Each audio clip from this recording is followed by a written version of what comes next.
Hello, George. You're on WABC. Yes, Bob. I want to talk about this, the war that we had with Saddam in general, about the people that served. And I'm asking questions about the Hasidim in Crown Heights. Well, are they conscientious objectors? Would they be able to be drafted, and would they go into the war? Well, it all depends. It all depends what a person's status is. To say they is... I'm sorry to say that. Is incorrect. Sorry to put it that way. It's incorrect. I just meant were they religious? Okay, I'm going to answer your question. All right? You ready?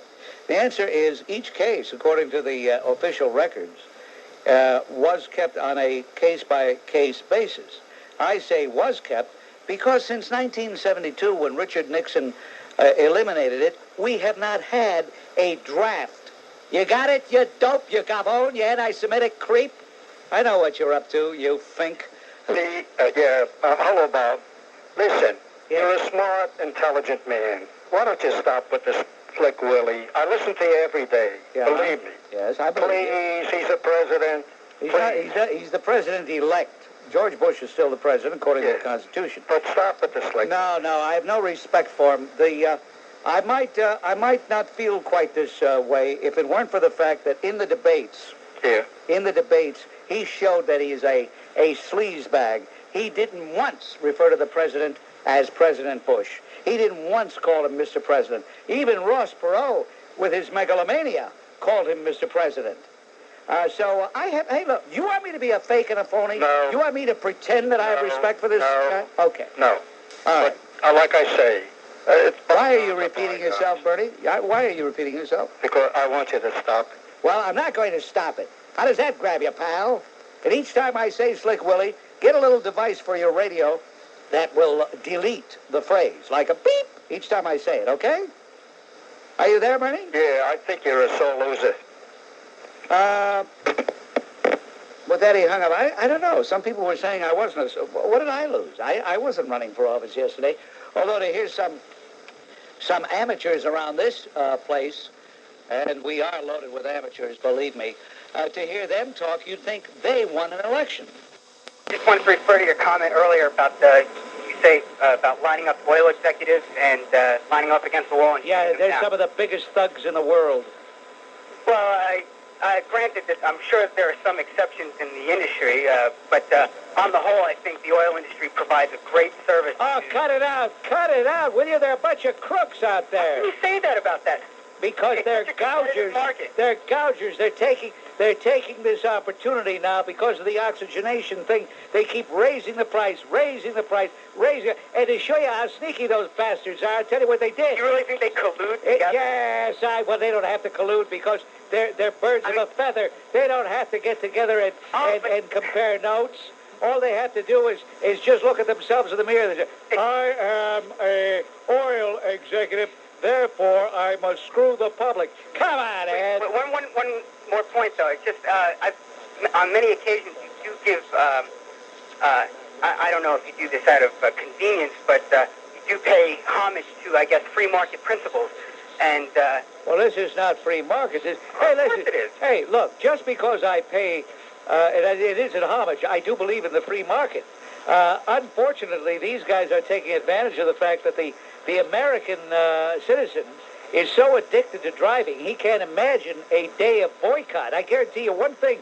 If I could get everybody in the tri-state area to not use their car for one day, or as many people as humanly possible, this would send them a message. How come you're defending them, Ed? What do you own? I own... You jerk. Anybody defending the oil moguls has got to be very suspicious. I despise them.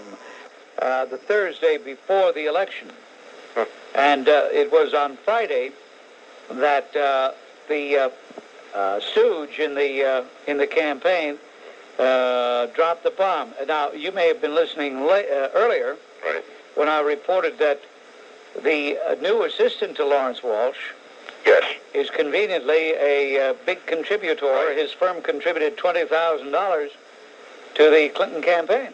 Bob Dole announced today he called on Iran-Contra Special Prosecutor Lawrence Walsh to fire top aide James Brosnahan, that's the guy, who brought an election-eve indictment against former Defense Secretary Caspar Weinberger. Citing Brosnahan's longtime record of Democrat activism, anti-Republican activities, and campaign contributions to the Clinton campaign, Dole said Brosnahan's employment in Walsh's office compromised the integrity of the independent counsel's operation. I don't know. And it's like in lieu of the mayor and the attendant, they what did you call him? What was that thing you called him? The attendant. Oh. Yes. They've served notice on families like mine that they don't have any need for us, so we're getting out. All right. Well, appreciate your call, Arthur. Thank you. Good afternoon, Bob. Bob, I think one thing that separates our side from the opposition is that we are able to lose with dignity and to accept defeat graciously. You know, the Democrats have never been able to do that. They lose and they blame it on Willie Horton or some non-existent secret deal with Iran or negative campaigning or 1,000 other things. Now, I happen to hold a prominent position in the Republican Party of Middlesex County. And since I do hold a prominent position, I don't ever want to see our side resort to the childish tactics of name-calling and finger-pointing that the Democrats always fall back on. And yet that seems to be exactly what's going on here when we blame Lawrence Walsh or we accuse the media of being on Clinton's side and promoting his agenda. You know, all that may be true, but that's not why Bush lost.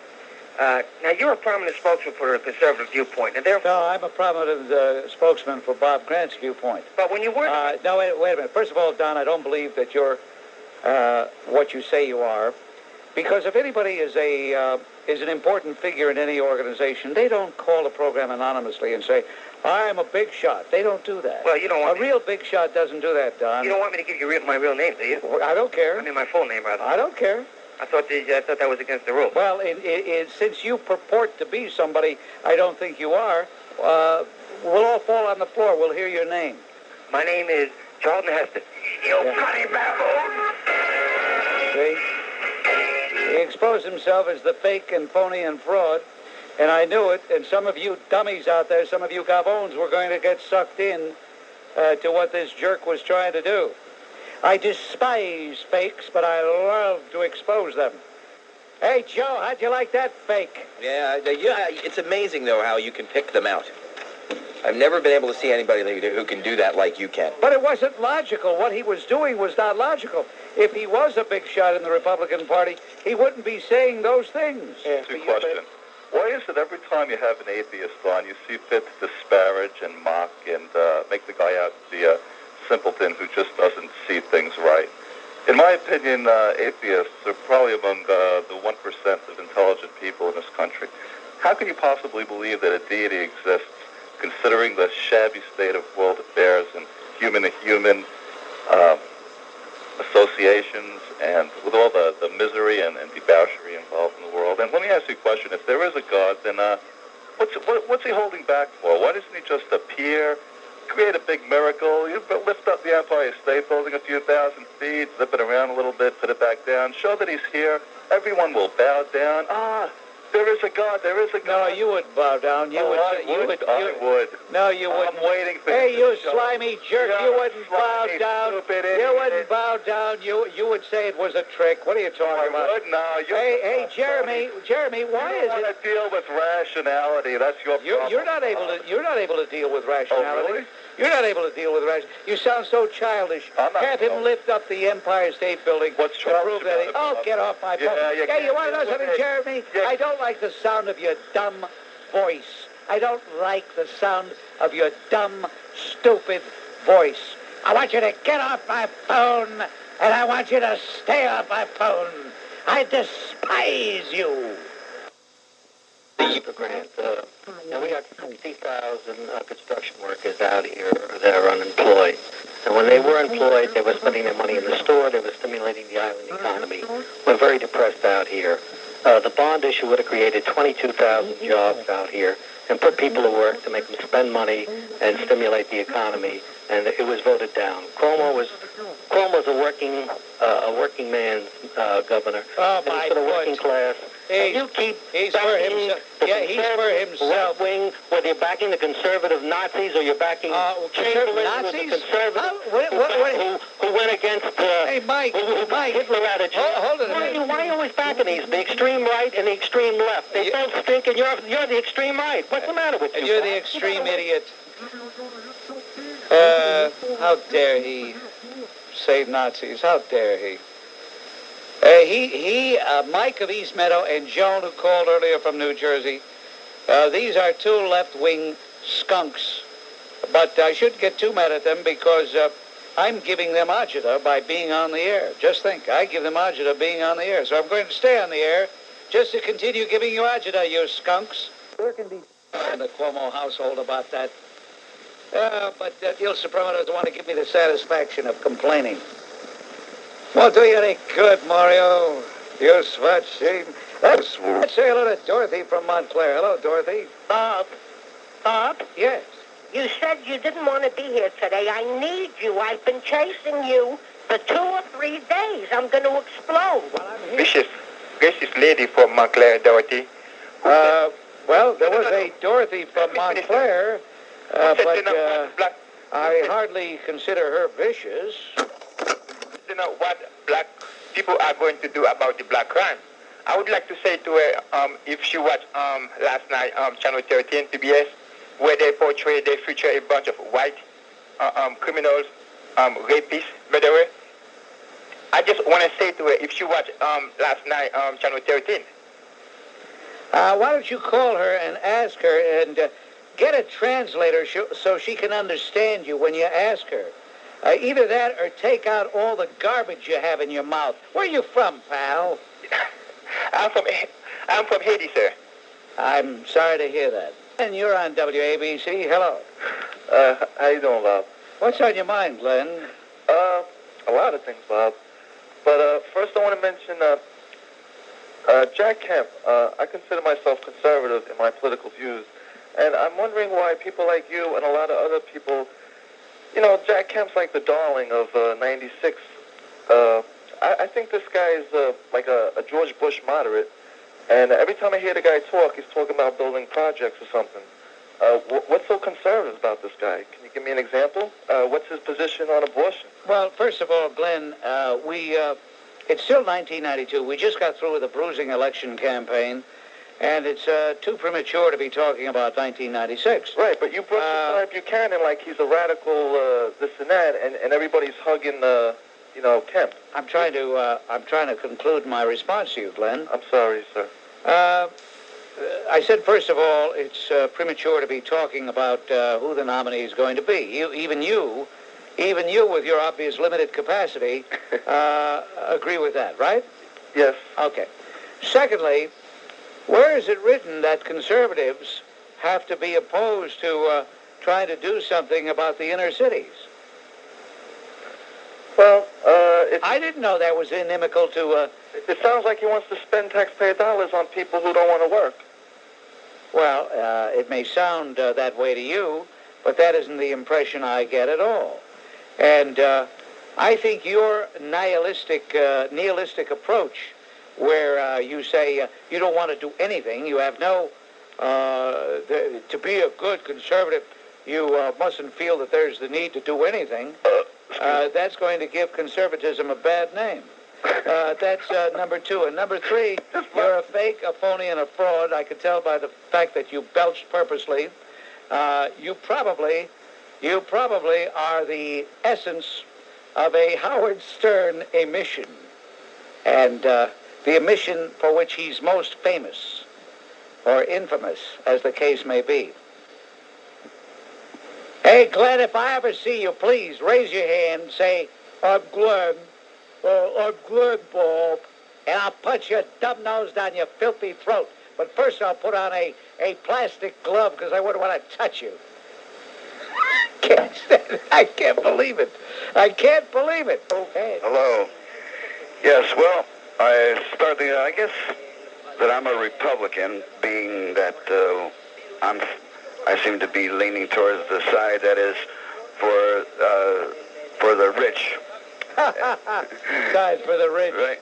Anyway, You're a fake and a phony and a fraud. What's really on your mind? A couple of phony fraud in my rear end. Listen, Yeah, listen, pal. First of all, you got to stop with the cheap whiskey. You got to stop with the cheap whiskey, you jerk. Pardon, sir. You got to stop. You sound like you're in a bag. 3/4 in a bag. Is it right if I speak now? Take two giant steps, you good noodle. Go ahead. Opinion, is it right? Go ahead, you little twerp. Go ahead. All right. What I wanted to speak about was this. Now, as far as the Democrats or the Republicans, I'm for whatever side is doing the right job.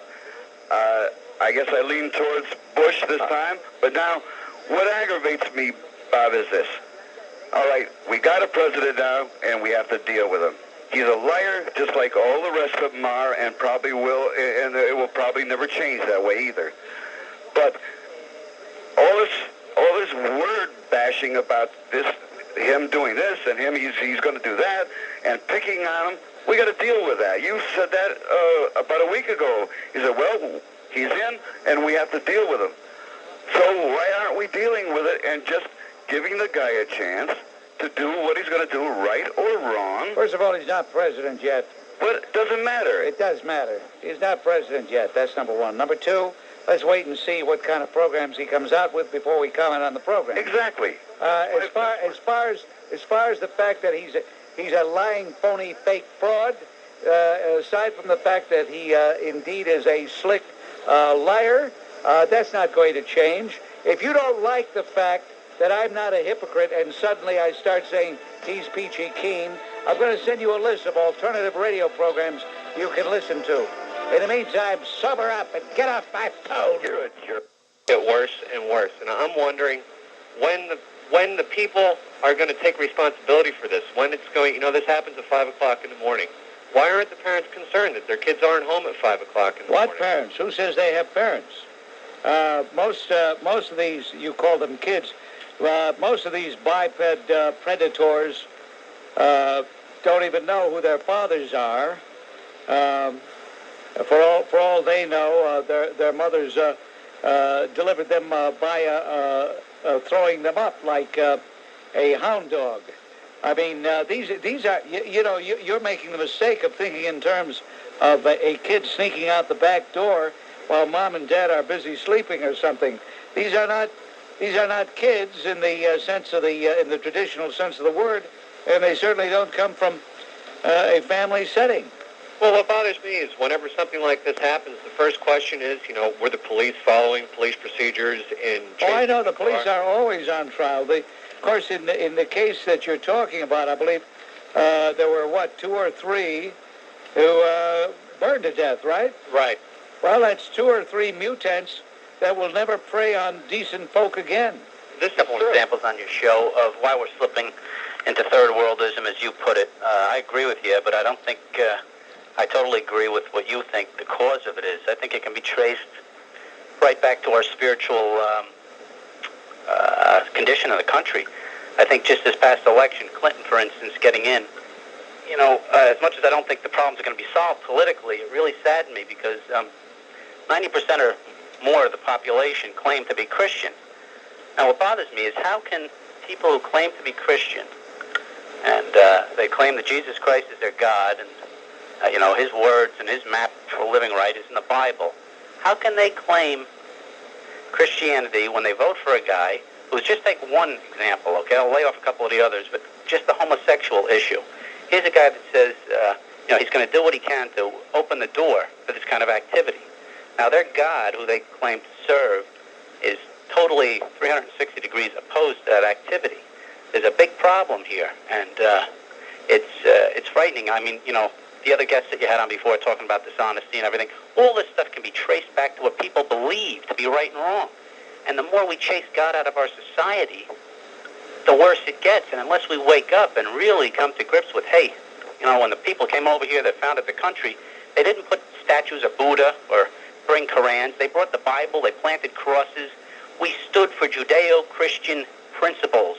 And our Constitution and our Federalist Papers, all these documents, the Mayflower Compact, these thoughts came from They originated in the Bible. Christopher Columbus came over here. He was motivated to spread the gospel. We've got Christian... Well, what are you suggesting, that we turn this into a theocracy? No, I'm not saying that. Is that what you're suggesting? I'm saying that we had better stop, plant our feet, and come to a decision on what real... cut it out. What did you see? Some Frank Capra movie? No, Stop, plant our feet. I don't want... Plant our feet? What the hell does that mean? Listen, plant our feet.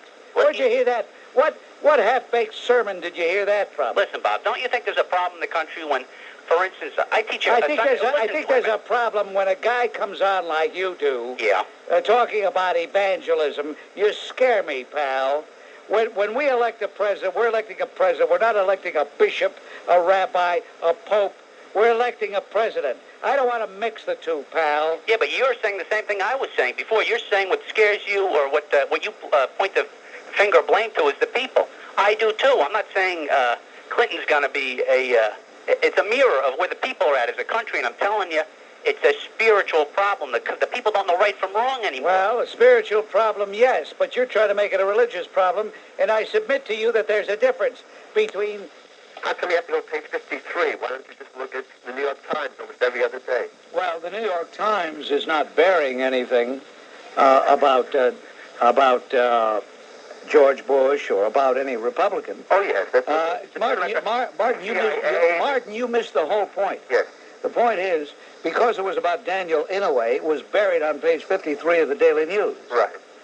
And as far as William Safire is concerned, William Safire, I think, has become obsessed with Iraqgate. It's his shtick, or whatever you want to call it. Hey, jerk, listen to me, damn it. He can do whatever he wants. He can write whatever he wants to write. I don't have to fall in lockstep with William Safire, do I?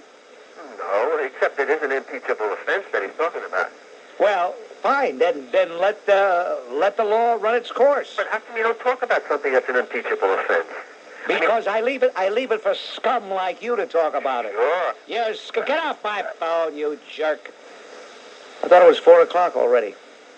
Wishful thinking. Should be done, but for you to suggest that because Ben Johnson won in the Olympics because he had taken steroids, that we should feel comfortable. Well, then what the hell are you suggesting? What I'm suggesting is that you should not assume that just because somebody is... I do assume that. I don't want public employees. I don't want people driving cabs. I don't want people who are on the police force. I agree. I don't want those people taking drugs. I agree that performance should not be impaired. All right. How about you? Do you take drugs? Not lately, no. Not lately. But you see, you're proof of what I said, because it's obvious that the drugs you did take in the past have had a debilitating effect on you. Look what it's done to your brain. It's turned it into mush. So you don't want to hear my argument? Well, your argument is fallacious. No, my argument is that if a person's ability is impaired, then corrective action should be taken, whether they in other words, wait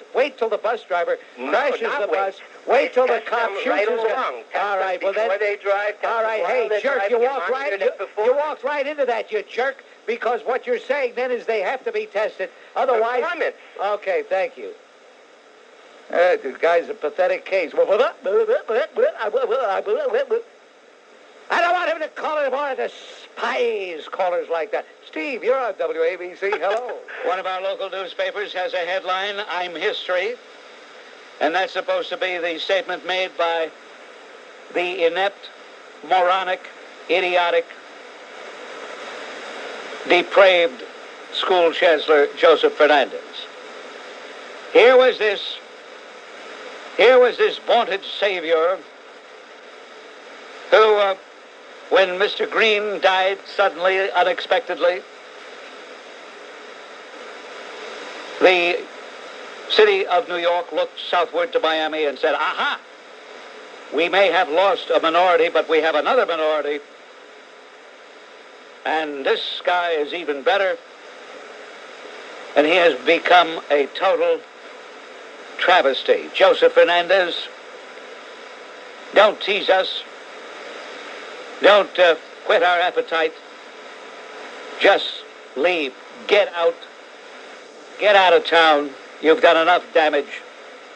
And take your condoms and your children of the rainbow crap with you. and don't ever come back. It's Frank checking in right now from Queens. Hello, Frank. Yes, Bob. Bob, I am passionate in my politics. I am rabid in my politics, and I consider it a compliment for anyone to call me rabid, because the enemy, the American political left, is rabid in their politics. They give no quarter, and they brook no opposition whatsoever. And because we have had an agenda, a policy of compromise, we've thought somehow that we could reach a consensus, when in fact they only have one goal: the total usurpation of the American society as it is. Look at what happened in Los Angeles, Bob, with that two-legged aardvark, Barbara Streisand, threatening to punish the good people of Colorado economically because they've decided that they don't want to give special privileges to perverts, degenerates, and sodomites. Such is the political nature of the liberal left, that they try to usurp the electoral system by telling the people who pass laws that they don't like that they will punish them economically the way they did to the good people of Arizona. They've destroyed our schools, and they know that no army on earth could ever defeat the greatest army in the universe, the United States Army. So how do they go about destroying one of the pillars of society? By allowing sodomites into the army, by making generals be more concerned with suits against them, with the rights of these sodomites, than their job of winning the war. They've destroyed their schools. Their next goal is the total destruction of the American army. But Bob, this being that we're on the cusp... Frank, if you want to continue after the news, please do so. I not vote for Senator D'Amato, but I almost wish I did.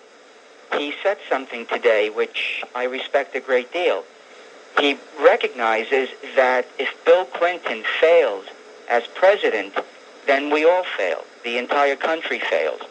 And it's refreshing to see a Republican be that open-minded. Well, since when were Democrats that open-minded? They didn't want George Bush to succeed. They did everything they could to make him fail. Well, I believe that was on the merits. You know, they were as obstructionist as you could be. They didn't want him to succeed. Well, why should just Republicans be all that noble? What about Democrats being noble? Well, because I think the issues... No, because you're a Democrat and you're one-sided. Well, wait a second. I am a Democrat, but in 80... You know, I tell you, this is what annoys me about you Democrats. You're so sanctimonious. How dare you? Oh, well, I almost wish I had voted for Senator D'Amato. Gee, what a refreshing Republican he is. Well, listen, Bob, I want to tell you, in 88, I voted for Dukakis. I am a Democrat. But when Bush won, I backed him. My position was, he's the only president we have. Let's give him a chance. That's a lot more than you're willing to do. And I'll tell you something else. A few weeks, to show you where you stand, a few weeks ago, when you spoke to William Bennett, you stated that you wanted Bill Clinton to fail because that was the best thing that could happen to the Republican Party. Well, that shows you how you stand. You don't care about the country. You just want what's good for the Republican Party. That's totally un-American, and it reveals what a schmuck you are. Oh, really? Do you really think I'm a schmuck, Ernie? Yeah. You really do? What in the world would you listen to a guy on the radio that you thought was a schmuck? Because you're funny. Oh, well, you mean to say you're getting laughs out of it? Yeah, I always let me hear you laugh. I could laugh at a schmuck. Let me hear you laugh. Ha ha. Yeah, you know what you are, Ernie? You are a fake, you're a phony, you're a fraud. You're just what I said you were. You're a sanctimonious little jerk. Get off my phone, for heaven's sake. For over 30 years. I've seen them come, I've seen them go. But in my opinion, there's never been better than the guy I'm talking to now. And I'd like to offer some reasons to back that up, if I may. Go right ahead. Great. Bob, lean back in your chair, put your feet up on the console, because here's Jay the American's top 10 reasons why Bob Grant is radio's #1 talk show host. Number 10, you proudly aim the Bob Grant show at American citizens. Number 9, you're a trooper. You say you're going to get out of here, but you keep forging ahead and coming back to give us more. Number 8, your opening monologues are informative, incisive, never boring, frequently riveting, and sometimes downright brilliant. And that's because you're a communicator. In fact, you say more with one oofa than some windbags do in 5 minutes. Number 7, you're multicultural. That's right, because from what other talk show host will we hear? Efcharisto, or Nora Simchas, or Mario Azendame, Tuze Probianos Fachim. Number 6, you've got guts.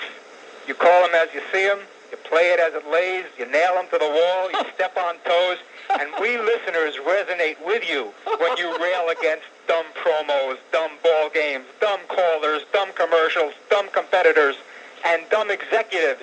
And here I got to stop and send a message. Hey, unnamed corporate vice president, leave the Bob Grant show alone.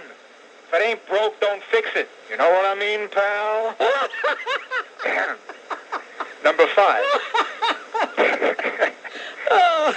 Number 5.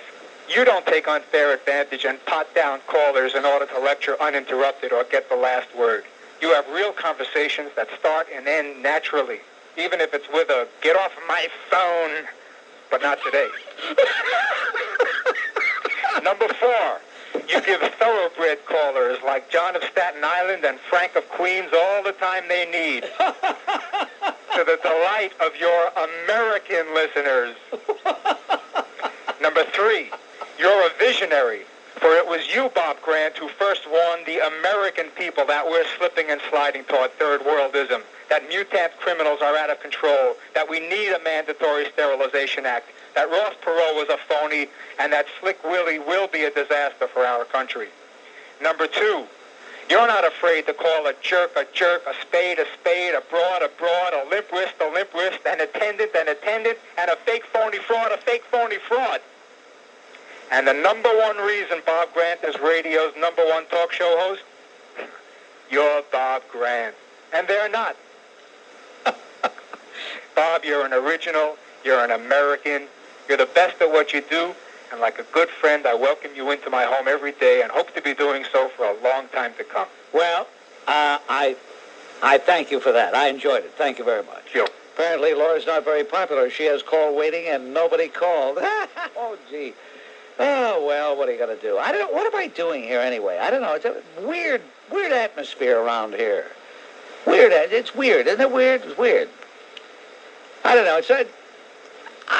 You know what I think I'm going to do? I think we're going to bring in, we have an organist, a staff organist, Herb Foote, our staff organist, and I think we'll let him play the organ for a couple of hours. Now, back in the old days of radio, if there was any problem, you would hear a voice say, "This interlude of organ music is brought to you through the courtesy of..."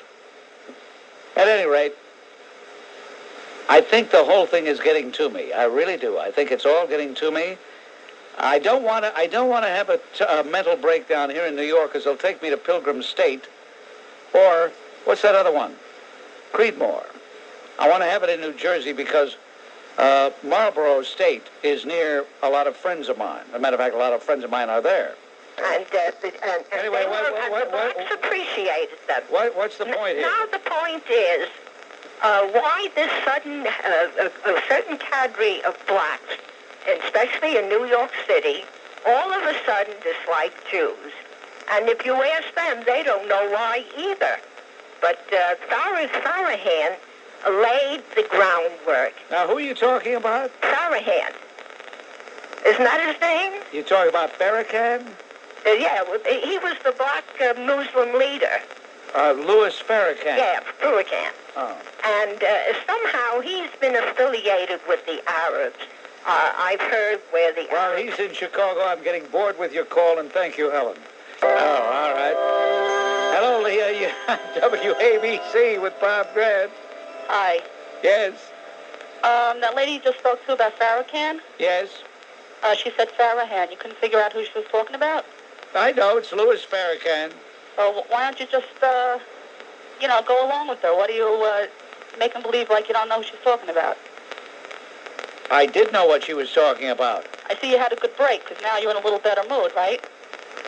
I don't know. Don't I think conduct your life. I think you should get a little bit, improve your manners a little bit, okay? Well, what was it? What was it you didn't like? What? You know what? That's all I have to say. Bye. You're a bitch. Don't ever call me again, you scum. I'm a Vietnam veteran. I sit in a wheelchair. I don't regret any of my involvement in Vietnam. I'm a super conservative, more so to speak. I do blame Mr. Clinton, me partially being here with some of the 58,000 names that are on that big black wall. Not because he protested, but because he organized the protests. I just wanted to give you my opinion on that, but now I'd like to say one thing to you.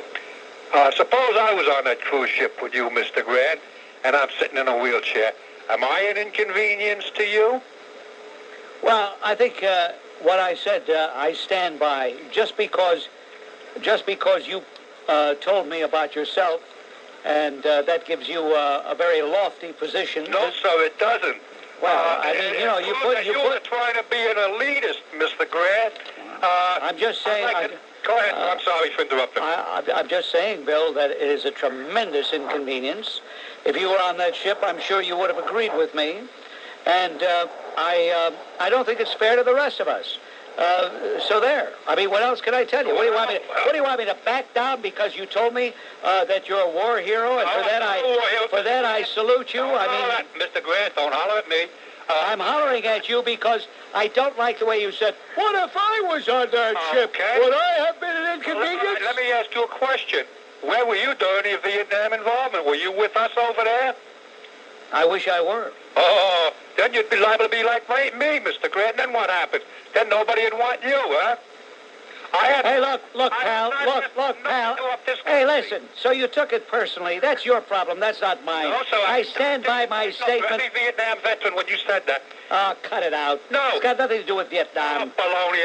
As a matter of fact, I'll tell you something else, pal. The people who were in those wheelchairs were far too old to have been in Vietnam. They didn't get infirmed as a result of being in Vietnam. Well, you didn't say that, Mr. Grant. And that shouldn't make any sense at all. Are you going to hang up? How do I even know you are who you say you are? Sir, I will write you a letter with a copy of my discharge. I'm a former Navy SEAL, Mr. Grant. I'm 55 years old. Save the postage. You don't have to write anything. You're a phony, How does that make... Wait a minute. Hold it. You know what a phony would be? A phony would be someone who would say, geez, this is a real inconvenience, but when I get on the air, I'm gonna tell the people otherwise. What are you, coughing? What are you doing? I'm breathing very heavy, Mr. Grant. I'm also on 3 liters of oxygen. Well, all right. I don't want to get you upset. Okay. No, sir, you're not getting me upset. Well, okay. There's really. Let me say this here. There's really no point in continuing this discussion. I stand by my statement. I'm not ashamed of my statement. I think the statement speaks for itself. It had nothing to do with you as a person or as a brave serviceman in Vietnam. Had absolutely nothing to do with you at all. Thank you for the call, nevertheless. I knew you were a fake, a phony, and a fraud. I'm not a fake, a phony, and a fraud. A fake, a phony, and a fraud. The minute you started... You are to call me that. I beg your pardon? Well, I won't call you anything. Don't have to call you anything.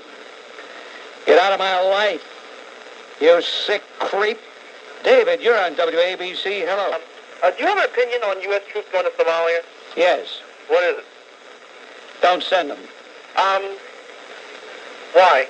Why should we send them? I was just wondering because I think that being... I mean, you're the guy that brought it up. Yeah, I think of being the... I have to laugh at guys like you. You bring up a subject... You wouldn't like that, would you? You bring up a subject, you ask a question, I give you an honest answer, and you don't like it. Yeah. So why'd you ask? I was just trying to say that being the racist that you are, I'm not surprised. What has racist got to do with it? Because I guess the thought of American troops going to Africa to protect starving black children would make you very upset. I'd like to see the blacks in this country show some concern. Hey, I'd like to see them get involved. What is it, Bill? Get off the phone. I don't feel like arguing with you. I can do whatever I want here. If I want to argue, I'll argue. If I don't want to argue, I won't argue. The station would be on your back for using the word nigger or kite or any other word. But how come you can use greaseball and it's quite all right? I really don't see the fairness in that. And you keep saying that people cater to other When you're finished talking, let me know. Ring a bell or something. Blow a whistle when you're finished. I'm all finished. All right. Hear your response. Okay, first of all, greaseball has nothing to do with any ethnic or racial group. Come on. You can't say that and really make people believe that.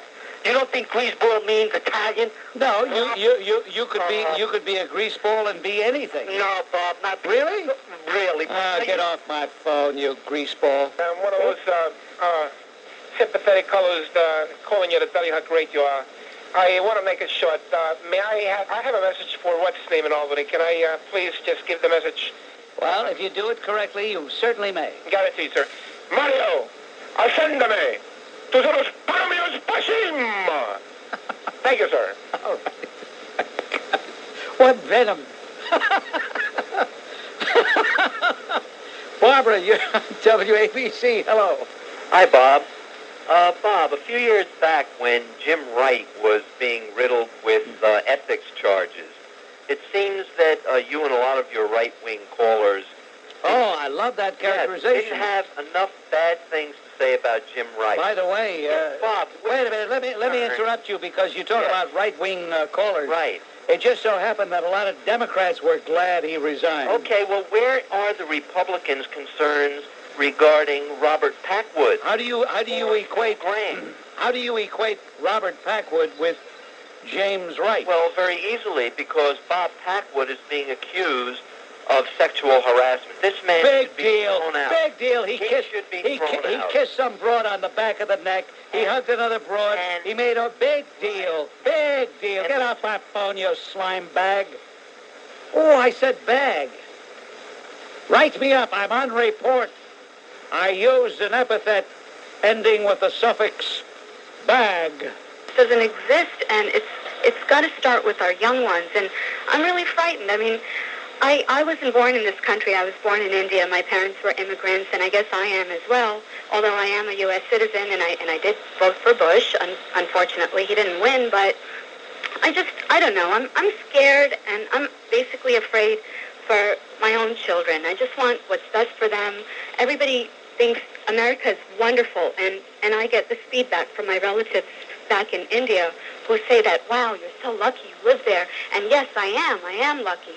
But I hope I'm making some sense to you, Mr. Grant. You know, I just want things for people to understand. You have such a large listening audience. Well, that's true. Maybe somebody will hear this and think, yeah, you know, I mean, maybe they should do something in school where a third person, a third party can... Why is it that so many people want to come to this country, Anita? Why is it that your many relatives back in India think that you're so lucky that you're here, and they are dying to come here, and no doubt will be here in no time flat?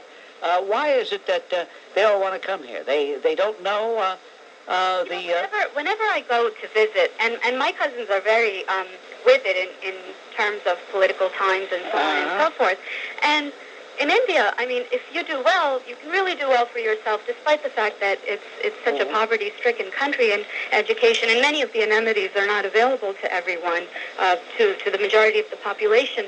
But they feel that America truly is the land of opportunity, and I think it is too. But I think people are opportunists in the negative sense and in the positive sense, and I firmly believe. I mean, I'm 28 years old. I studied hard. I did everything that I was supposed to do. All my siblings are in good positions. My dad has worked for Con Edison for God knows how many years. He's doing great.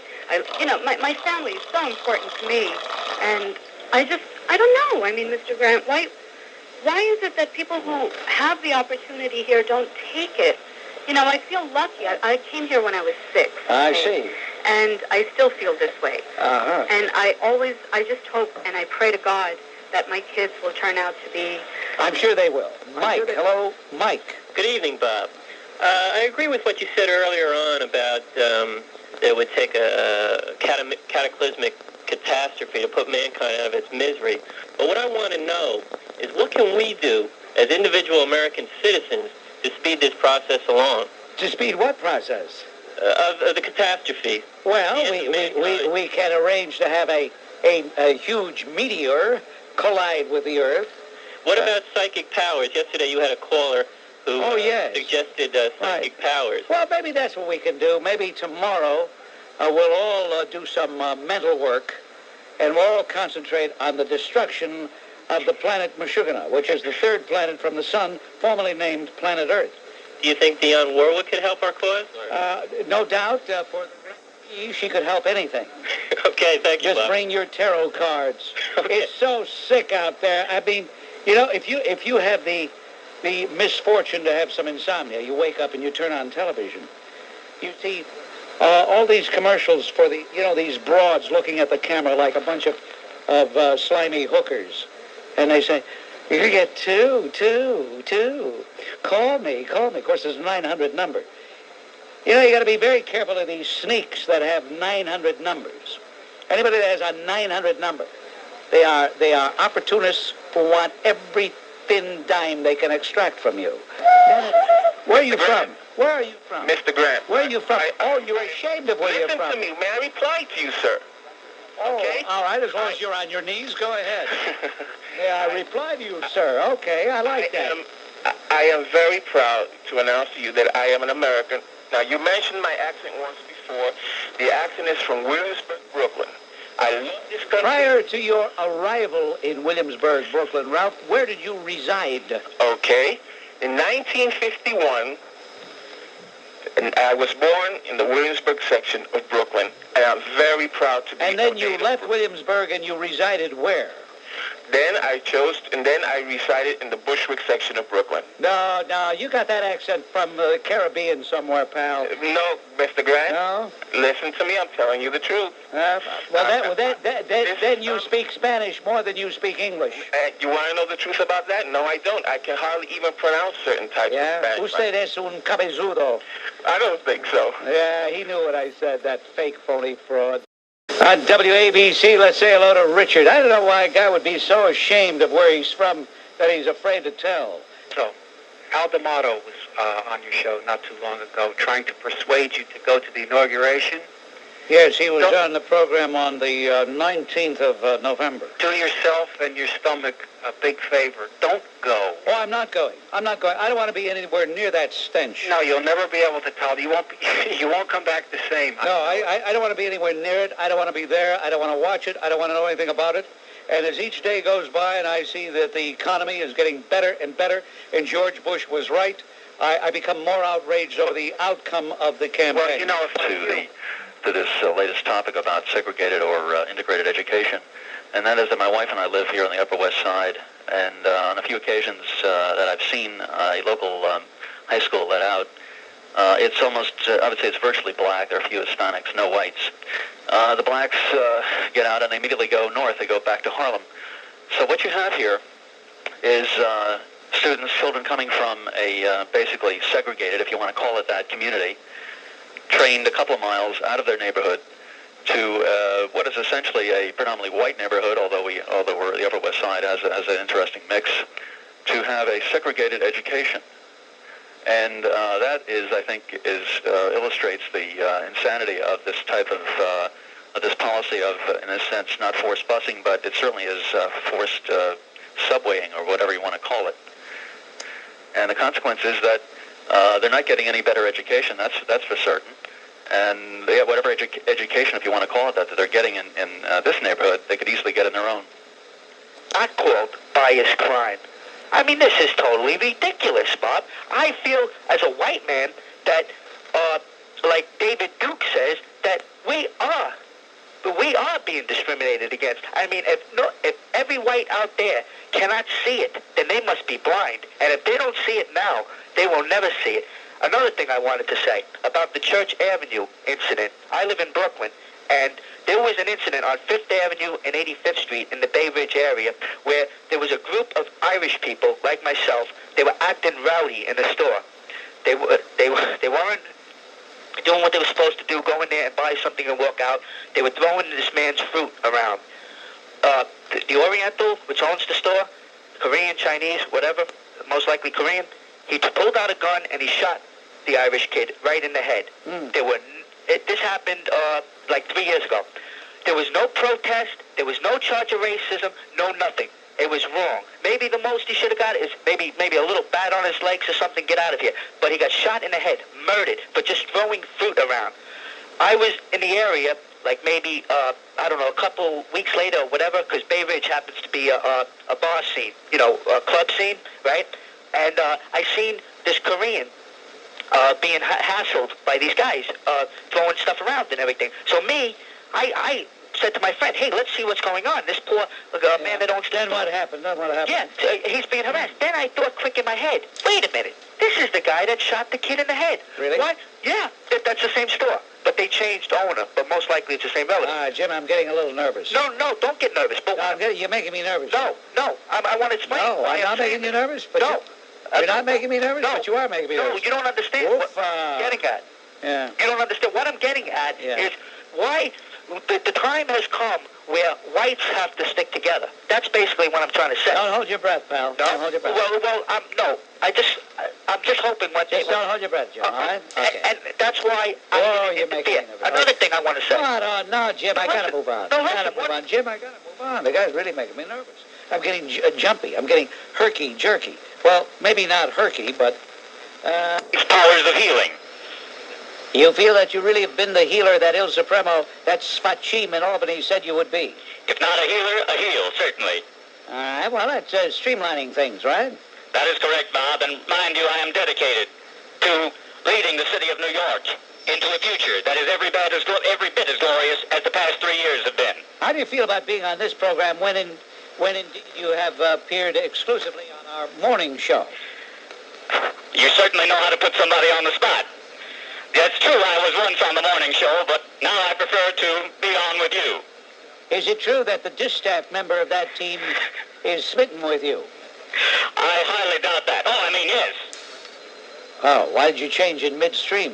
Well, I forgot who I was there for a moment. I see. I mean, I forgot that I was the mayor. Are you sure you're the mayor? This isn't some... You're not Dana Carvey, are you, doing a shtick? This is the mini-mayor. Dapper Dave, as you call him. Yeah, well, you don't mind that being called Dapper Dave, do you? I am dapper. I'm dapper, Bob. I never vary from my double-breasted encasement. Encasement? That's true. Is it true that right now you have the Spachim himself there in your office? Me, my mentor, my patron, my sponsor. The guy that's constantly kissing your tush, yes. To whom I look up at all times. Is he busy kissing your tush right now? Maybe he can come to the phone. No, he's not kissing my tush. He's in front. Oh, all right. Would you mind, Mr. Dapper Dave, putting Il Supremo on, please? Hold on, he just wants to gargle. Bob? Yes, is this... How did you know that I was here? Only a clairvoyant. You remind me of the man who used to talk to the man from Martinique. I don't know, I think you have a sixth sense. Well, yes, I did talk to the man from Martinique. And you know something? I'm glad you brought that up, because people have asked why was he clairvoyant? He was clairvoyant because he was the only survivor of the 1906 earthquake that they had on the island of Martinique. Bob, you don't have to be a clairvoyant to know that I was here servicing the mayor. And I believe that we, the mayor and I, will service the city the way I have been servicing him. It's important. I've just initiated a plan, for example, to maintain the transit fare at a low rate of $1.25 for a one-way... Hold on. What is it, $1? Yeah, it's $1.25. I wasn't on it this week.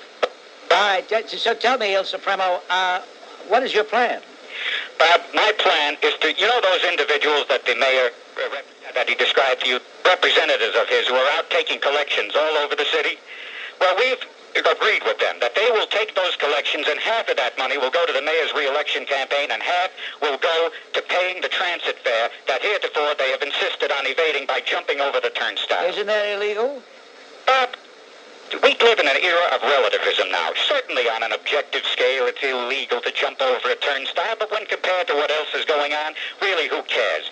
One who pays half is responding in a more civil fashion than one who pays nothing, so already I've effected a 50% increase in the fiber of those who heretofore were avoiding the fare.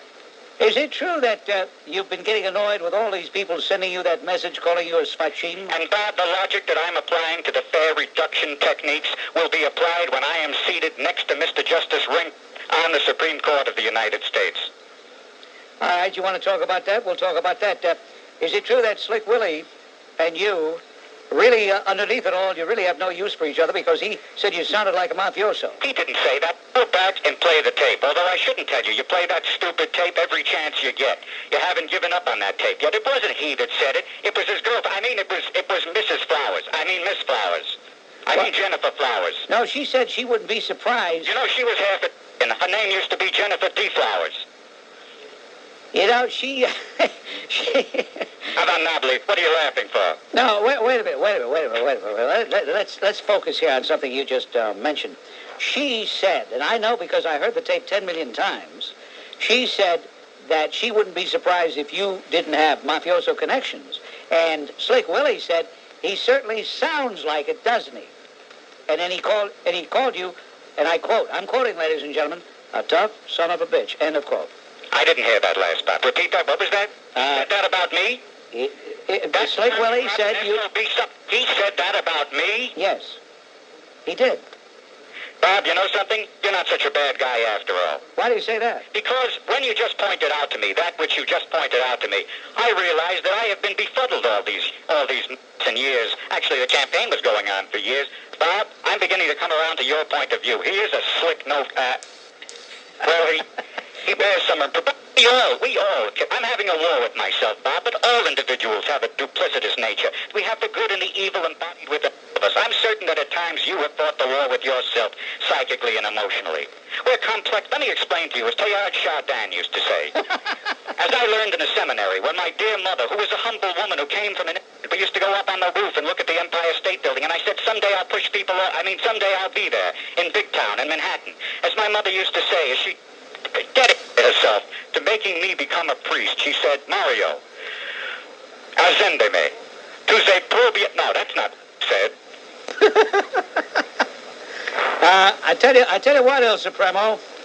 Are you there, El Supremo? I'm here, Bob. All right. I'm hanging on every word. All right, El Supremo, I'm going to say the thing that you want me to say more than anything else. Let me say it with you. All right. In unison. Mario. Oh, I wasn't going to say that, but okay, we'll say that. All right, how dare I? No, you say what you were going to say. I was going to say that we've run out of time, and I am going to have to let you go. You can get back to kissing, what's-his-name's tush. No, I was in front. Oh. All right. Bob, until the next time. Until the next time. Mario. Ciao. Ascendeme. Tu sei proprio no spacim. Dziękuję. All right, there he goes. There he goes, the one and only. The one and only. We haven't been able to talk to either one of them in a long time, but they were together. We took advantage of the fact that they were together in His Honor's office. His Honor, the mayor of the city, David Dinkins, 106th mayor. That's right, he's the 106th mayor. And El Supremo was visiting on WABC from New York City. Hello, Eric. Oh, hi. You brought up a point last, I think about an hour ago, that all you had to do in the 17th century was be accused of being a witch and they'd be burned at the stake.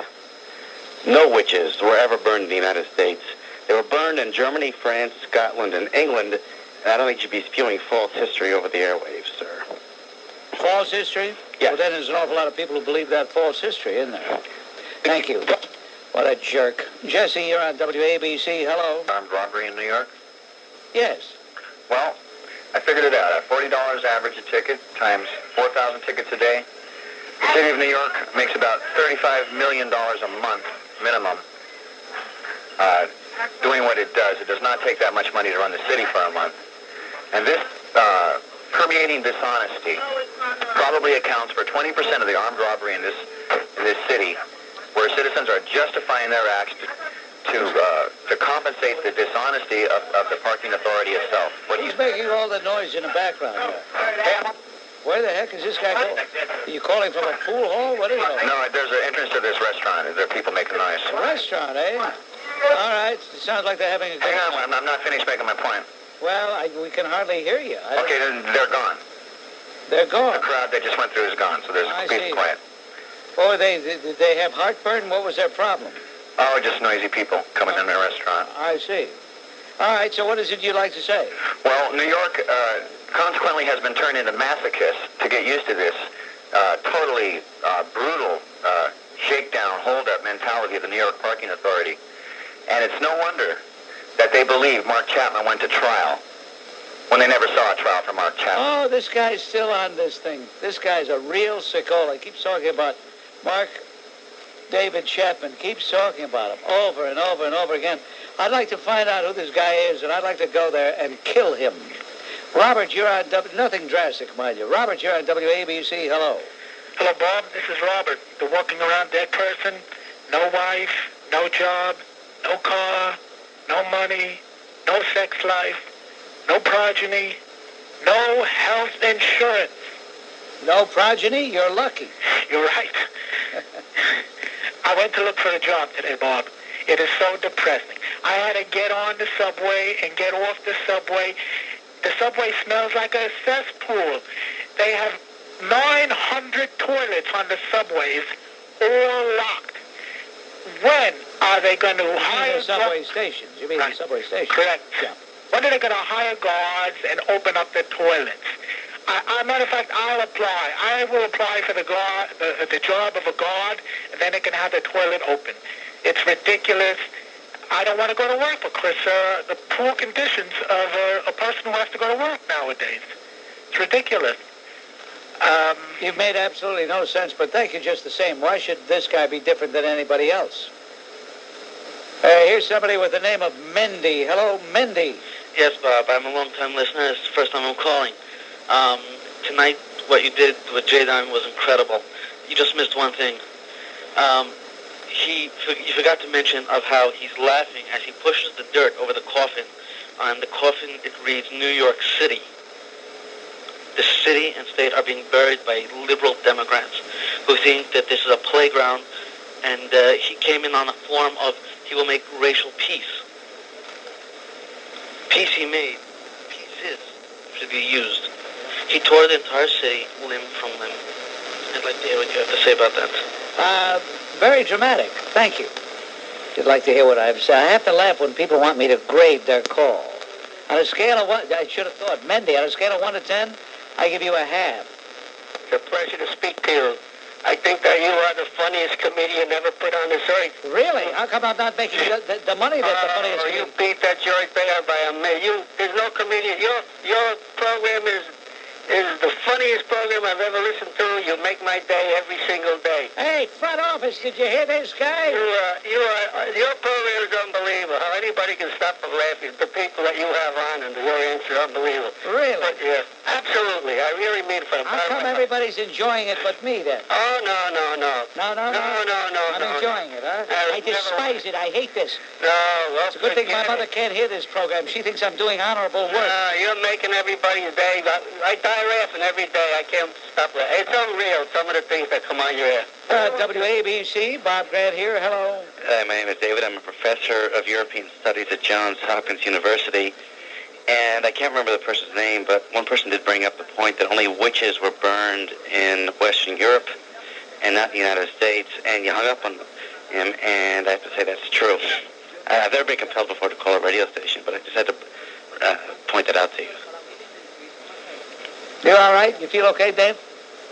Are you there? I'm fine. Oh, but I just want to know what you think. I mean, the person was right. I don't mean to insult you or anything. That isn't why I hung up on him. What'd you hang up on him for? Because he was a jerk and he was you and you're a fake and a phony and a fraud.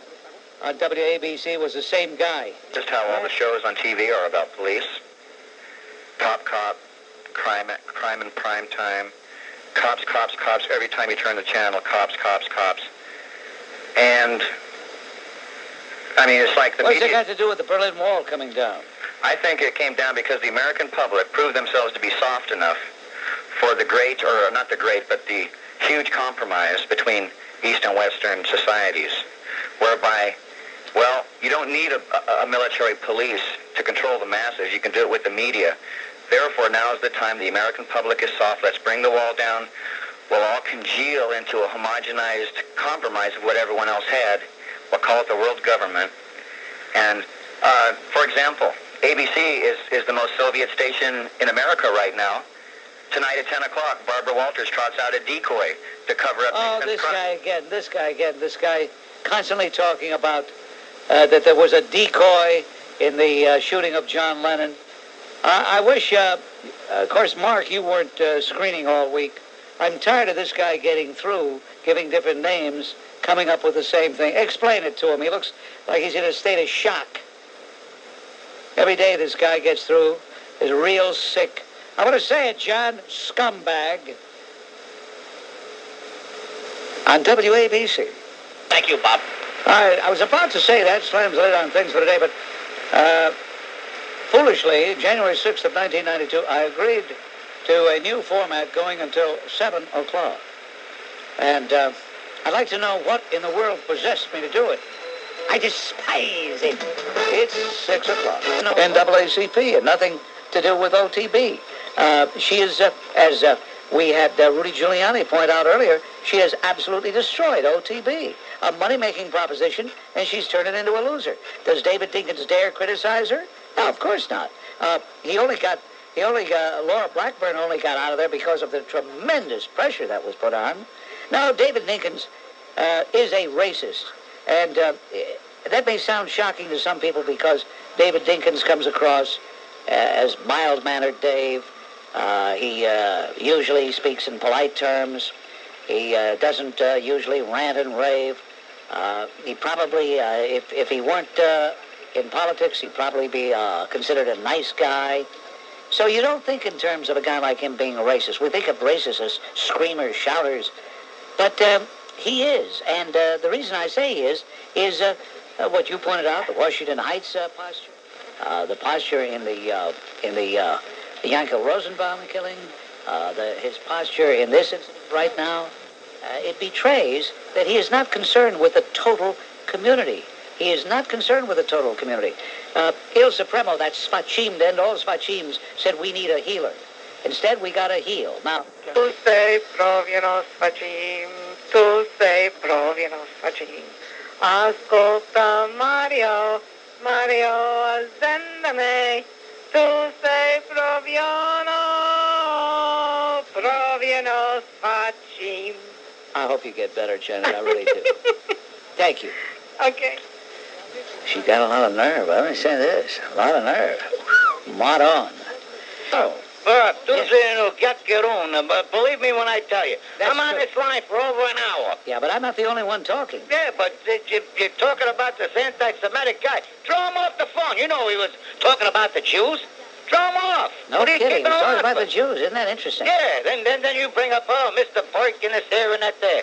But you know the guy was anti-Semitic. Hey, Joe, I think if I were you and I was getting so impatient, I probably would have hung up. I admire you for your forbearance. Joe, what would you like to say now that you're on? About Leonard Stavinsky. Yes. Okay. Now, this guy, he claims that he's such that he's so honorable. What was he doing with Joe Bishop playing cards over by the what? What's the matter, Joe? By Beechhurst over there, by Whitestone. The day after he was playing cards with him, the next day, Joe Bishop got killed. Who's Joe Bishop? Joe Bishop was, you don't remember him?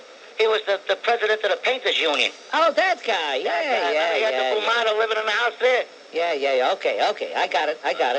So he was playing cards with the guy. He was playing cards with Mr. Leonard. Did he have a winning hand? Yeah. You know what I'm talking about. And the next day he got 3 in the head. Well, listen, Joe, I'm glad you're not a Gavone. I wouldn't want a Gavone to call it this. You know I'm no Gavone. No, of course not. Stop pandering to these Semites, huh? Pander? Get rid of them. You know. You want me to get rid of Semites? Semites, the Jew haters. Oh, well, that would be anti-Semites. Anti-Semites. Yeah. Okay. Joe, listen, I'll tell you something. I'm not going to get too mad at you because without guys like you, I would have had to find honest work. Thank you, Joe. Okay, Bob. That's Joe from Astoria. And Maron. Woo!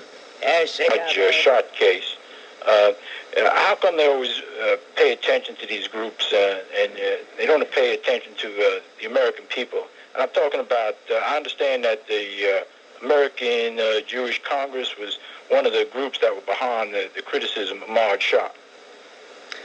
Well, I don't understand your question. As a matter of fact, I think your question is ill-conceived because you're really trying to make a point. In other words, you're trying to be clever and cute and make a disparaging remark, but you don't have the, to quote Al Campanis, you don't have the facilities. Well, you don't have the facilities to be clever, Bob. You're a big supporter of the Zionists in this country. I was just wondering how you feel about the American Jewish Congress criticizing Marge Schott.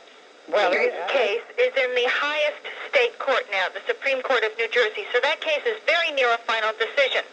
And it's highly likely that the New Jersey Supreme Court will uphold the claim of civil rights groups that there is a state constitutional right to racially balanced classrooms, that is, to racial quotas, even in towns that have virtually no minority population.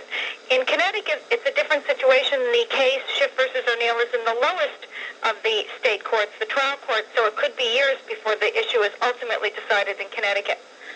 Why are the two cases different? What makes them different? Well, they're alike in most respects. Their similarities are more important than their differences. You just highlighted one of the most important differences, and that is timing. But basically, both these cases are about whether the state constitutions guarantee a right to racially mixed classrooms. It's important to know that in both these cases, the issue is not school funding. Connecticut and New Jersey have acted aggressively to equalize the funds that are available to inner-city schools and to wealthy suburban towns. In fact, in many cases, the disadvantaged children in inner-city schools or poorer suburbs actually get more money per pupil than wealthier students in the predominantly white suburban towns. Forced integration, unnatural integration of schools. Why are they so upset? It's unfortunate that the approach is a compulsory one rather than a voluntary one. I think almost everyone agrees that in an ideal world, racially mixed schools are a very constructive vehicle for fostering racial understanding in future generations. And I believe, like almost everyone, that voluntary cooperation to achieve that ought to be encouraged. But these groups are going to state courts to get what federal courts and state legislatures both have denied them. It's very important to understand that while the U.S. Constitution in that noble historic case, Brown versus Board of Education, struck down racial segregation of schools as unconstitutional, it is unconstitutional for any public official to say that a black child must go to one school and a white child to the other. The U.S. Constitution also is clear that it does not require racially mixed classrooms when children live in different towns. The court has made it clear that when people choose to live in different towns, there's nothing the court can do to compel integration. They simply outlawed intentional, publicly, officially imposed segregation. So now civil rights groups are going to the state courts and saying the federal constitution doesn't guarantee this, but we hope we will see somewhere in the state constitutions an implied right to racial quotas, racially mixed classrooms, even when towns have very different populations. And I think on the other side, many people are arguing very reasonably, don't overburden the public schools. Let them focus on teaching. If you want racially mixed communities, let the parents decide to move and live in racially mixed towns. Don't put this burden on the children. Our schools already are having a very hard time achieving the basic goal of teaching skills to young people. Are you there? Yes, I am. Okay. I appreciate you coming to the telephone. I guess you had a click there. I thought something had happened. Thank you very much. All right, that was Miss McCoy, Elizabeth McCoy, a constitutional scholar. I tell you something, ladies and gentlemen. You would think by this time I'd be used to this crap. You would think by this time that I would be so hardened to this insanity that goes on that it would no longer affect me. Well, it affects me just as much as ever, and I still can't believe that this madness is going on, where a handful of self-hating NAACP scum, self-hating so-called civil rights groups, just cannot stand the fact that people want to go to school in their own neighborhood, that they don't want to be bussed across town, they don't want to be bussed out of their town, they don't want to be bussed out of their community.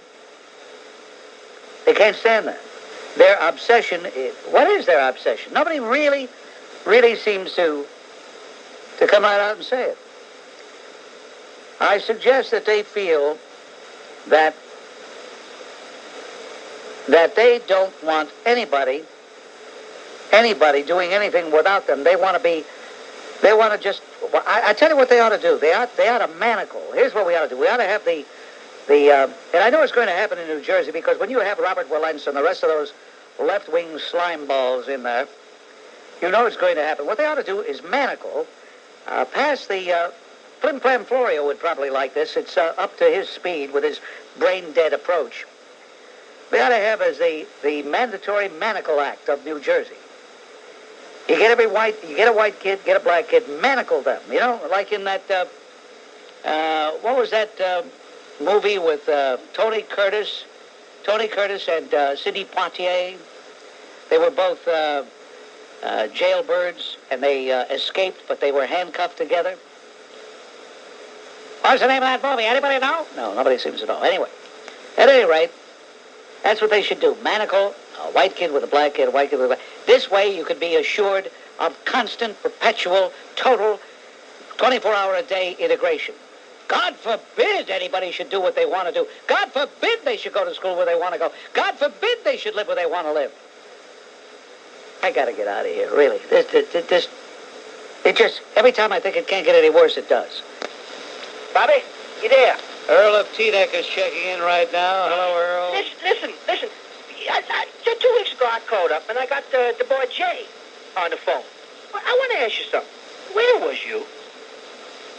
Who are you trying to imitate? No, look, please. Let's get. You trying to do down shtick? Are you auditioning? No, that's not true. And you asked me that all the time. We talked last time. We had a beautiful conversation. But where was you? First of all, as you well know, it's not where was you, it's where were you. Well, look, I want to ask you a question. Unless you're auditioning No, let me ask you something. Why are we sending troops from New York to Florida? Why are we sending troops to New York to Florida? Yeah, I mean, there's a homestead and all them other bases down there. Well, you know full well it was because of the hurricane, the devastation of Hurricane Andrew. No, what about the Somalians down there? I mean, why? I mean, we got troops in Florida for the Somalians. You're doing an act, Earl, and it's not very convincing, you know that? Look. Can I do one more thing? May I give the salute? Okay. Quick. Ready? Mario, look here, man. Zenzame. Duze Provenance. ABC, New York. Hey, he's all right at 6 o'clock. He is a smart chief. Well, maybe not. Well, listen, I hear John of Staten Island on Religion on the Line. I hear him on Lynn Samuels. I hear him on... So what? John, so what? John is a caller. He's entitled to call this program once a week. He doesn't violate the once-a-week rule. And if he wants to call other program, if his life is so empty that all he has to do is to call talk shows, then as much as I like John, I also feel sorry for him. You gotta have an empty life to do nothing but call radio talk shows. What, looks like the men's room's attendant is at it again. I mean, what is he trying to do? What is he trying to prove by boycotting Colorado? I don't understand what he's trying to prove doing this. Well, he's trying to prove that he deserves the total support of the double-gated population. That's a beautiful thing, though. He's always pandered. He's always pandered to the homosexuals. Mm-hmm. And, I have known homosexuals on an individual basis. And, I just find it offensive that we have to treat them as though they're just one huge mass. I still like to think that they are individuals outside of their sexual proclivities, basically no different than you or I. Mm-hmm. And yet this pandering, this catering that goes on from people like, what did you call him? Men's room attendant? Oh, like the in-lieu mayor. Oh, yeah. I'm sorry about that. No. You can say anything you want. It's I who can't say that. How does that grab you? That's not good. No, it's not. Thank you, Tim. Okay. Hello, Bob. Tony from Brooklyn here. Yes. How did you like the professor from Ghana we just had on? Interesting, yes. Very interesting. He should teach some of the black militants here a lesson from Well, he'll never appear on Like It Is with Gil Noble. He'll never be on that show. Of course not. He doesn't have that leftist streak. He doesn't have that white-hating agenda. Yes. Now, Bob, you're absolutely right. In the past few days, I've been hearing mixed opinions from certain black militants regarding our troops in Somalia. On the one hand, it was said that finally, get that, the United States is helping a black nation. Then it was said that many black leaders, I put that in quotes, feared American colonialism. And on another occasion, the communist rag Newsday claimed that we may be too late with our help. Well, I have three things to say to the black Bolshevist fifth column in this country, Bob. Number one, we helped the black nations of the world, as well as all nations, when our GIs, 99% white, defeated Hitler and Japan in World War II. Hitler and Tojo regarded blacks as the lowest people on earth. And were it not for white America, they would have been made fertilizer. Number two, as far as our colonial intentions, this is nonsense. These people wish, Bob, they wish America would colonize them. But not to worry. We're not interested. If we were colonialists, we would have held the Philippines. And number three, we've been helping Somalia and other African nations for years. This is nothing new. We've been helping them for years with food and medicine. And I wonder why our troops continue giving them food and medicine. Yes, but why subject American troops to disease we haven't even named yet, not to mention any military surprises? Why not African troops? Are these people completely helpless, for God's sake? Must we forever have this burden, this ungrateful burden, especially these black American militants who bite the hand that feeds them? And by the way, Bob, this drug that they chew, one black man said that the Somalians chew the leaf to alleviate hunger pains. Now, let me tell you, the fact is that the ones chewing the leaf, because the others can't afford it, are the ones that are doing the robbing, are the ones that have the food, are the ones that have the guns. They're the ones that are chewing the leaves, not those poor souls that are starving. Absolutely, Tony. You are right on target, 100%. You hit the bullseye, and I thank you. Thank you. Hello, John. You're on WABC. Yeah, it's amazing. You think Tony hit the bullseye. That's absolute nonsense. You know, Bob... What did he say? That was absolute nonsense. Yeah, it was. Bob, let me explain something to you. For many years now, black leadership, or whatever you want to call it, intelligent, educated blacks have been speaking out against atrocities in Africa committed by blacks as well. To name just a few, Dr. Ben Yakin, Jesse Jackson, Alambe Jesse Jackson, John Henry. Let me finish, Bob. John, you're dead wrong. Jesse Jackson hasn't said a word about that. No, you haven't heard him say a word because you're not listening, Bob. You're not listening? Let me finish, Bob. John Henry Clark, Leonard Jeffries, they've been speaking out against the likes of Jonas Savimbi, Idi Amin. Oh, Jonas Savimbi. Well, if you recall, Buthelezi. Yeah, Buthelezi. In other words, what you're saying is anybody that has opposed the Marxists, anybody that has opposed the black Bolshevists, they speak out against. Well, this Marxist thing you're talking about is absolute. I don't think the people of Africa are really interested in Marxism. In fact, I'm not talking about the people. I'm talking about the despots like. Idi Amin. I'm talking about people like that. People have spoke out against him for years. Let's face it, America, and particularly white America, is not interested in Africa at all. Then what are we doing there, you jerk? How stupid. William, you're on WABC. Hello. Hey, Mike. Bob, this is Mike from Somalia. I'm hungry. Baba Booey. I'm the lizard man. And then he collapsed. Yeah, I'll tell you something. You know what the real truth is? People say, Bob, how do you take it, all these creeps, all these kooks, all these wackos that call you? And I lie and say, it doesn't get to me. Guess what? I've been lying. It is getting to me. It is getting to me. From Hartford is on the line. Hello, Darrell. Yeah, Bob. Bob, I have ancestors that came over here on the Mayflower on my father's side. So my family's been in this country a long time. And I think there's a possibility that some of my ancestors might have stood on the dock watching some of your ancestors get off the boat, kind of sick, tired, hungry, speaking a funny language, and said, wow, here goes the country, third worldization. And you know what, though? The Italian people have turned out to be a real asset to this country, and I think we ought to give these other people a chance, too. Well, the only way that what you say would make sense would be if we would return to the philosophy that we had and the philosophy that newcomers had in wanting to become Americans. That is the big problem. The big problem is not who is coming. The big problem is what they're coming to and what they have in mind. Very noble. Noblesse oblige, Darrow. Noblesse oblige. God bless you, Darrow. I'll pray for you, you fake, phony fraud. You know what? Get off my phone, you jerk. Pat, you're on WABC. Hello. Hi, Bob Grant. I mean, who the hell does that guy think he is anyway? I was standing there at the dock when your people got off the boat and I was looking you over.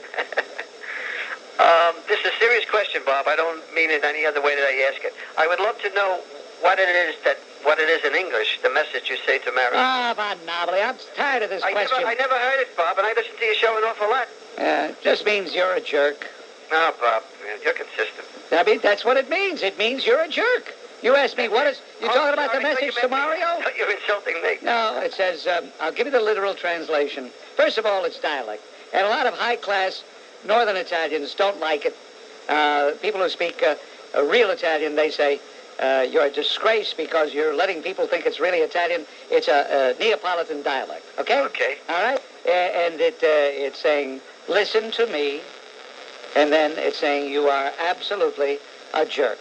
I'm tired of answering this question. Thank you very much, Bob. One more thing. All right, Nick from West Iceland. I just wanted to make a comment to all your listeners.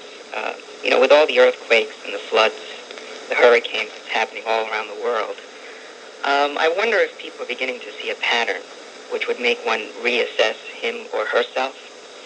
It's almost as if nature or the universe is forcing people to learn to separate from their possessions, such as maybe their homes or the valuables, and concentrate more on bringing people together, which is something we're all suffering from today.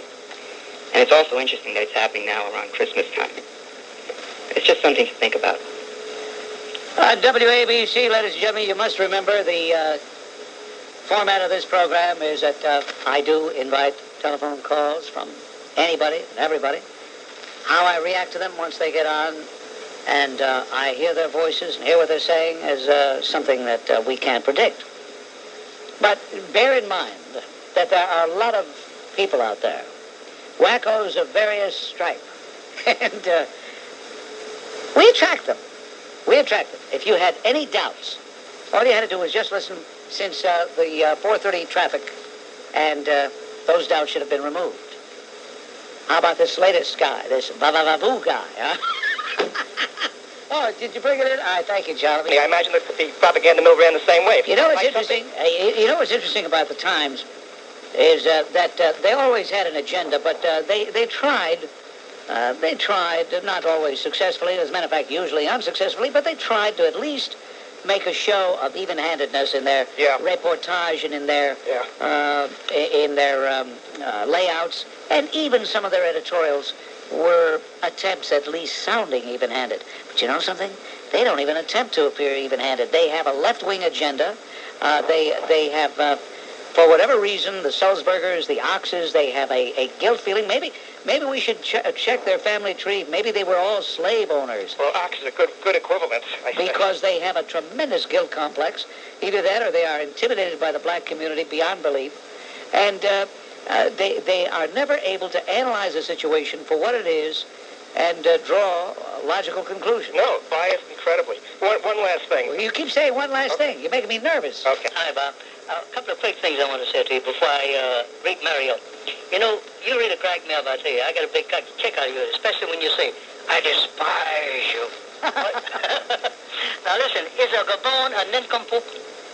Well, a Gabon is a person without any education. He's a country bumpkin. He doesn't know whether to use the knife or the fork. He doesn't know where to put the napkin. He's just a guy that has no class at all. Now listen, Bob, I have a good one for you. When these jerks call you, all you have to say is, get off my phone, Gabon. You got it? Now listen, I'm not Italian, but I'm going to read Mario anyhow. May I say it? Absolutely. Mario, listen to me. Do se provido spacin. Very good. Okay. Thank you, Bob. I don't know, do we have the chorus or did they stay in the pool? Are they here? They're here. All right, let's see if these guys are sober enough. Guys, hey, the four of you guys, I don't want to name names because, well, they don't want to be They don't want to be identified. Their wives think they're out working instead of hanging around the studio. Okay, guys, send Mario the message. Go ahead. Mario, ascendame, dude provenos facim. I don't know if they sound funny, but they sure look funny when they say that. School system teach going to prostitution is a deadly form of sex. Why don't they teach that homosexual sex is a deadly form of sex? Homosexuals are dying at the rate of fleas on a dog that's been sprayed, and they deserve it. Why does a guy like Tom Dwayne, who takes it in the back, and talk about other people who are decent and human and want to boycott the decent people of the state of Colorado with that miscreant, David Dinkins? The fact of the matter is Barbara Streisand should be banned and boycotted, and the decent people of Colorado should fight back. I'm tired of this liberal left takeover of decency and humanity, and let the facts go. All these people that are crying about AIDS, they are perverted, and they take it in their back, and they are perverted, and that's why they have AIDS. It is not the fault of Ronald Reagan or George Bush or anybody. It is their own fault. They must stand and be blamed for what they did and stop blaming it on everybody else. If they are perverted, they must be blamed. And also, this prostitute is a human receptacle, and she is a deadly form of sex. And why doesn't anyone state the truth in this society anymore? Why is it like Big Brother or like Pravda? I agree with what you've said about the boycott of Colorado and about this sleaze, this perverted individual that you spoke about in the city council. But, you sound like a grown man, an intelligent man. Where the hell have you been? Don't you know that prostitution is the oldest profession? It's been with us long before we came on the scene. You act as though somebody just discovered it. No, I wanted to speak to that woman. She was coming across and trying to make sense of what she does, and it's not dangerous. But why do you act like you never heard of prostitution before? No, I was basically drawing my conclusions to the New York City rainbow curriculum there. Oh, you brought her into exactly into the subject. And the homos also who do their perverted thing and get AIDS and die like fleas, and yet they come out with a book like Daddy's Friend or whatever the hell it is. But these people are dying like fleas. Well, are they really dying like that? This guy Dwayne, how long has he been HIV positive? And yet he goes along looking healthier than anybody on the city council. He's scum and he'll be dead. He's trying to draw everyone. Yeah, but when? How long do we have to wait? 5 or 6 years. He's scum. We got to wait that long? Why does he come out and say, I did a perverted thing, I took it in the rear, I got sick? All right, thank you for the call. Yeah, Bob. First I wanted to talk about the article I read in the news, the biases of the police. But the lady that was on it called Black Nazi. Now, apparently I'm black. And I know we got one foot out the door. You know what I realized? I live in Lake Ronkonkoma, and I realized there are some nice, decent white people out there. My car broke down. 10 white people came to help me fix my car. As long as this rhetoric goes on, I will never be able to assist the white person because they're going to be scared of me. I wish you would tone this show down. The show? You think the show? Yeah, Bob. Wow, the show. It's the show that sets the tone. Gee, I didn't know it was that powerful. God, you sound idiotic. You wish I would tone the show down.